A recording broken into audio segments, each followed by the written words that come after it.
नमस्कार विद्यार्थी मित्रांनो, मी आज तुमच्यासाठी महत्त्वाची कलमे या व्हिडिओमध्ये घेऊन आलेली आहे। बघा, आपण एकाच व्हिडिओमध्ये संपूर्ण कलम अभ्यासण्याचा प्रयत्न करणार आहोत।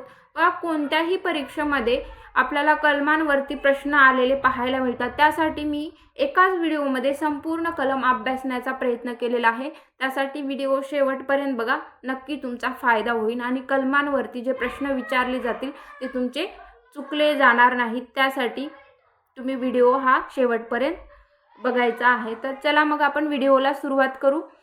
बघा, कलम 2 कशाशी संबंधित आहे? नवीन राज्याची निर्मिती यांच्या संदर्भातल्या ज्या तरतुदी आहेत ते कलम 2 मध्ये आपल्याला सांगता येतात। कलम 3 राज्यांचे भूभाग, सीमा व नावे बदलणे यांच्या संदर्भातील तरतुदी आपल्याला कलम 3 मध्ये पाहायला मिळतात। कलम 14 कशाशी संबंधित आहे? बघा, कायद्यापुढे समानता यांच्या संबंधी आपल्याला कलम 14 सांगता येतं। कलम 17 अस्पृश्यता पाळणे गुन्हा यांच्या संबंधी आपल्याला कलम 17 सांगता येतं। आणि कलम 18 मध्ये काय आपल्याला पाहायला मिळतं? कशाशी संबंधित तरतुदी पाहायला मिळतात? तर पदव्या संबंधी तरतुदी आपल्याला कलम 18 मध्ये पाहायला मिळतात। बघा, कलम 2 नवीन राज्यांची निर्मिती संबंधित आपल्याला सांगता येतं। कलम 3 राज्याचे भूभाग, सीमा व नावे बदलणे। कलम 17 कायद्यापुढे समानता। कलम 14 कायद्यापुढे समानता। कलम 17 अस्पृश्यता पाळणे गुन्हा आणि कलम 18 पदव्यांशी संबंधित आपल्याला सांगता येतं। बघा, आता कलम 21A हे कलम IMP आहे। परीक्षेमध्ये आतापर्यंत खूप वेळा विचारून झालेला आहे की कलम 21A याच्यामध्ये कोणकोणत्या तरतुदी आहेत? तर बघा, 6 ते 14 वर्ष वयोगटातील मोफत व सक्तीचे शिक्षण हा मूलभूत अधिकार यांच्याविषयी तरतुदी आपल्याला कलम 21A मध्ये पाहायला मिळतात। कलम 23 बघा कशाशी संबंधित आहे? मानवाच्या क्रय विक्रयास बंदी आपल्याला कलम 23 मध्ये पाहायला मिळते। कलम 32 घटनात्मक उपायाचा अधिकार कलम 32 मध्ये सांगता येतो आपल्याला। कलम 40 कशाशी संबंधित आहे? ग्रामपंचायतीची स्थापना आपल्याला कलम 40 मध्ये संबंधित असलेलं सांगता येतं।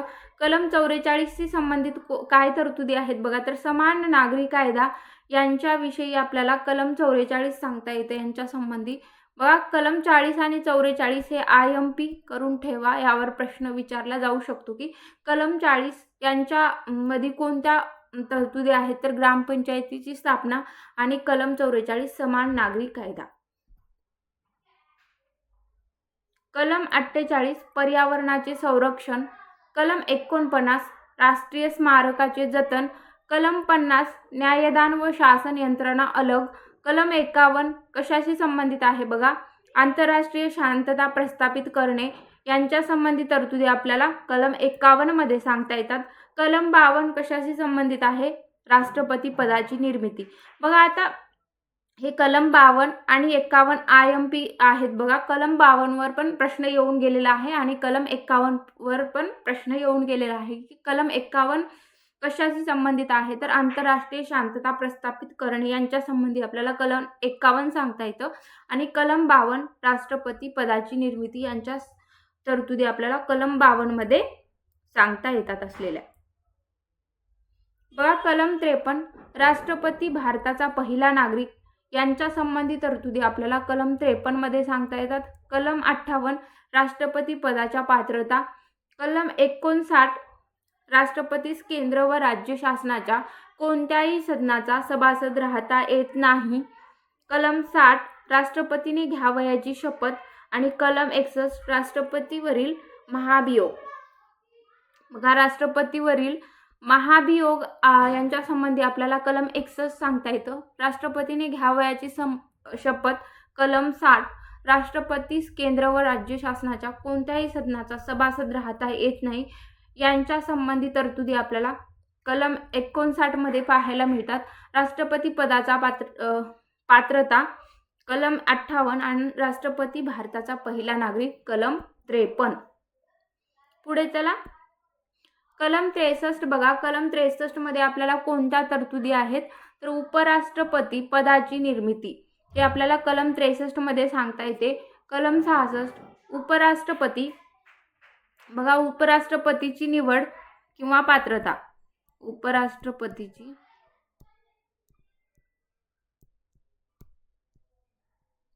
निवडणूक किंवा पात्रता आपल्याला कलम 66 मध्ये सांगता येते. आता उपराष्ट्रपतीवरील महाभियोग कलम 67 मध्ये बघा, उपराष्ट्रपतीवरील महाभियोग आपल्याला कलम 67 मध्ये सांगता येते. कलम 71 मंत्रिमंडळ व पंतप्रधानाचा सल्ला राष्ट्रपतीवर बंधनकारक. बघा, कलम 71 वर आपल्याला प्रश्न आलेला पाहायला मिळतो की कलम 71 कशाशी संबंधित आहे, तर मंत्रिमंडळ व पंतप्रधानाचा सल्ला राष्ट्रपतीवर बंधनकारक याच्याशी संबंधित आपल्याला कलम 71 सांगता येतं. तर कलम 72 राष्ट्रपतीचा देयचा अधिकार आपल्याला कलम 72 मध्ये असलेलं सांगता येतं. कलम 74 कशाशी संबंधित आहे, पंतप्रधान व मंत्रिमंडळ यांच्या संबंधी कलम 74 आहे. कलम 75 बघा, मंत्रिमंडळ लोकसभेला जबाबदार संबंधित आपल्याला कलम 75 सांगता येतं. भारताचा महान्यायवादी यांच्या संबंधी तरतुदी आपल्याला कलम 76 मध्ये पाहायला मिळतात. भारत सरकारचा कारभार राष्ट्रपतीच्या नावे चालेल यांच्या संबंधी तरतुदी आपल्याला कलम 77 मध्ये सांगता येतात. कलम 78 मध्ये कलम 78 कशाशी संबंधित आहे बघा, तर राष्ट्रपतीने वेळोवेळी मागविलेली माहिती पुरवणे पंतप्रधानाचे आपल्याला कर्तव्य असलेलं तरतुदी कलम 78 मध्ये सांगता येतात.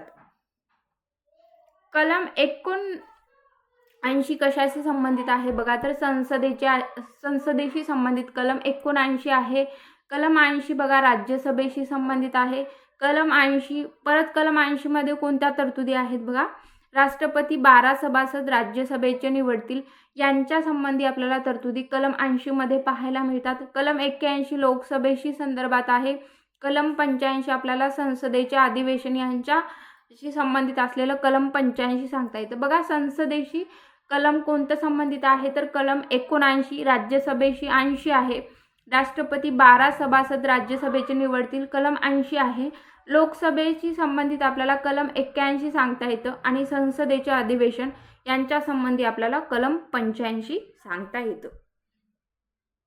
बघा, कलम 97 लोकसभेच्या अध्यक्ष व उपाध्यक्षाचे वेतन व भत्ते आपल्याला कलम 97शी संबंधित सांगता येतात. कलम 100 राज्यसभेत एखाद्या विधेयकावर समान मते पडल्यास उपराष्ट्रपती निर्णायक मत देऊ शकतो. हे कशाशी संबंधित आहे, तर कलम 100. बघा, कलम 101 कशाशी संबंधित आहे, कोणत्याही व्यक्तीला एकाच वेळी संसदेच्या दोन्ही सभागृहाचे सभासद होता येत नाही. बघा, कलम 1 IMP आहे की कलम 1 कशाशी संबंधित आहे, तर कोणत्याही व्यक्तीला एकाच वेळी संसदेच्या दोन्ही सभागृहाचे सभासद होता येते का, तर होता येत नाही. याच्याशी संबंधित तरतुदी आपल्याला कलम 101 मध्ये असलेलं सांगता येतं. कलम 108 बघा, संसदेचे संयुक्त अधिवेशन राष्ट्रपती बोलावतात. 108 कलम 110 अर्थविधेयकाची व्याख्या आपल्याला कलम 110 मध्ये सांगता येते. कलम 12 कशाशी संबंधित आहे बघा, वार्षिक अंदाजपत्रक. बघा, आता यावर पण प्रश्न येऊन गेलेला आहे की कलम 112 कशाशी संबंधित आहे, तर वार्षिक अंदाजपत्रक. कलम 123 राष्ट्रपतींना वटहुकूम काढण्याचा अधिकार आपल्याला कलम 123 मध्ये तरतुदी पाहायला मिळतात. कलम 124 कशाशी संबंधित आहे बघा, सर्वोच्च न्यायालयाशी संबंधित आपल्याला कलम 124 सांगता येते. यावर प्रश्न येऊ शकतो की कलम 124 कशाशी संबंधित आहे, तर सर्वोच्च न्यायालय किंवा सर्वोच्च न्यायालयाविषयी तरतुदी कोणत्या कलममध्ये आहेत असा आपण प्रश्न विचारला जाऊ शकतो. त्यासाठी कलम 124 लक्षात ठेवायचा आहे. कलम 129 सर्वोच्च न्यायालय हे अभिलेख न्यायालय असेल, हे आपल्याला कलम 129 मध्ये पाहायला मिळतं. बघा, आता कलम 143 कशाशी संबंधित आहे, राष्ट्रपती सर्वोच्च न्यायालयाचा सल्ला घेऊ शकतात. हे आपल्याला कलम 143 मध्ये पाहायला मिळतं. कलम 148 कशाशी संबंधित आहे, नियंत्रण व महालेखा परीक्षक. हे आपल्याला कलम 148 संबंधित सांगता येतं. राज्यपालाची निवड कलम 153 मध्ये आपल्याला पाहायला मिळते किंवा कलम 153 मध्ये तरतुदी राज्यपालाच्या निवडणुकीविषयी जे काही असतील ते आपल्याला कलम 153 मध्ये सांगता येतात. कलम 154 राज्यपालाच्या मदतीला मुख्यमंत्री व मंत्रिमंडळ. हे आपल्याला कलम 154 मध्ये तरतुदी पाहायला मिळतात.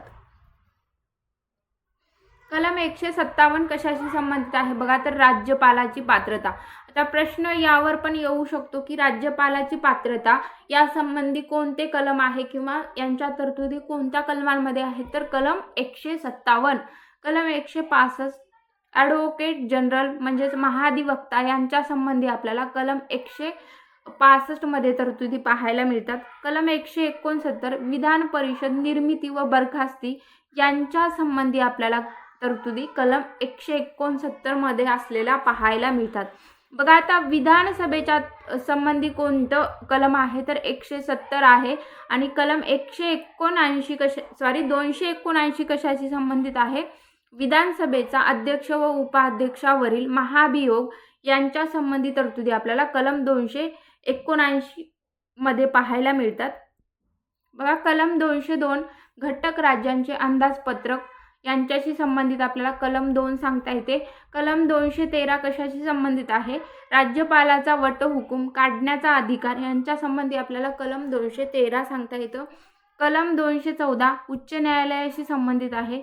कलम 233 जिल्हा न्यायालयाशी संबंधित तरतुदी आहेत. कलम 233 मध्ये कलम 241 केंद्रशासित प्रदेशासाठी उच्च न्यायालय. मग आता यावर कन्फ्यूज होऊ शकतं की उच्च न्यायालय आणि जिल्हा न्यायालय यांच्यासाठी कोणत्या कलमांमध्ये तरतुदी आहेत, तर कलम 214 उच्च न्यायालय आणि कलम 233 जिल्हा न्यायालय. कलम 248 संसदेचे शेषाधिकार यांच्या संबंधी तरतुदी आपल्याला कलम 248 मध्ये सांगता येतात. कलम 226 आंतरराज्यीय पाणी वाटपासंबंधी आपल्याला कलम 262 सांगता येतं. कलम 263 कशाशी संबंधित आहे बघा, राज्यपालाचा स्वविवेकाधिकार आपल्याला 263 कलममध्ये सांगता येतो. बघा वित्त आयोग, आता यावर पण प्रश्न येऊ शकतो, हे पण IMP आहे की वित्त आयोगाविषयी तरतुदी किंवा कशाशी कोणत्या कलमांशी संबंधित आहे, तर 280 कलमशी आपल्याला वित्त आयोगाच्या तरतुदी असलेलं पाहायला मिळतं कलम 280. कलम 312 कशाशी संबंधित आहे, तर अखिल भारतीय सेवा. हे पण महत्त्वाचं आहे की अखिल भारतीय सेवा संबंधी कोणतं कलम आहे, कलम 312. कलम 315 केंद्र व राज्य लोकसेवा आयोगाशी संबंधित आपल्याला कलम 315 सांगता येतं. कलम 324 कशाशी संबंधित आहे बघा, निवडणूक आयोग. कलम 330 लोकसभेत अनुसूचित जाती जमातीसाठी राखीव जागा यांच्या संबंधी आपल्याला कलम 330 सांगता येतं. कलम 343 बघा केंद्राची कार्यालयीन भाषा, कलम 343 मध्ये आपल्याला पाहायला मिळते. कलम 350 कशाशी संबंधित आहे, तर अल्पसंख्याक आयोगाची निर्मिती कलम 350 आपल्याला संबंधित असलेलं सांगता येतं. बघा 315 केंद्र व राज्य लोकसेवा आयोग, 324 निवडणूक आयोग, 330 लोकसभेत अनुसूचित जाती जमातीसाठी राखीव जागा, 343 कलम कशाशी संबंधित आहे, केंद्राची कार्यालयीन भाषा, कलम 350 अल्पसंख्याक आयोगाची निर्मिती. बघा आता कलम 352 कशाशी संबंधित आहे, राष्ट्रीय आणीबाणीशी संबंधित आपल्याला कलम 352 सांगता येतं. कलम 356 राज्य आणीबाणीशी संबंधित सांगता येतं. कलम 360 आर्थिक आणीबाणीविषयी आपल्याला ज्या काही तरतुदी आहेत ते कलम 360 मध्ये पाहायला मिळतात. कलम 368 घटना दुरुस्ती संबंधित जे काही तरतुदी आहेत ते कलम 368 मध्ये आपल्याला पाहायला मिळतात. कलम 371 वैधानिक विकास मंडळे यांच्याविषयी आपल्याला कलम 371 सांगता येते यांच्या संबंधी. कलम 373 कशाशी संबंधित आहे बघा, तर प्रतिबंधनात्मक स्थानबद्धता. बघा आता ह्या 4-5 काही ज्या कलम आहेत किंवा यांच्या संबंधित तरतुदी आहेत त्या खूप कन्फ्यूज करणाऱ्या आहेत. तुम्ही हे लक्षात ट्रिकच्या माध्यमातून तुमच्या पद्धतीने तुम्ही ट्रिक करून ट्रिकच्या माध्यमातून तुम्ही लक्षात ठेवू शकता. कलम 352 राष्ट्रीय आणीबाणी, कलम 356 राज्य आणीबाणी, कलम 360 कशाशी संबंधित आहे, आर्थिक आणीबाणी आणि कलम 368 घटना दुरुस्तीशी संबंधित असलेलं आपल्याला सांगता येतं. बघा यावर पण खूप वेळा परीक्षेमध्ये प्रश्न विचारून झालेला आहे, त्यासाठी हे 4 कलम अत्यंत महत्त्वाचे IMP करून ठेवा. यावर प्रश्न विचारून झालेले आहेत आणि विचारू पण शकतात।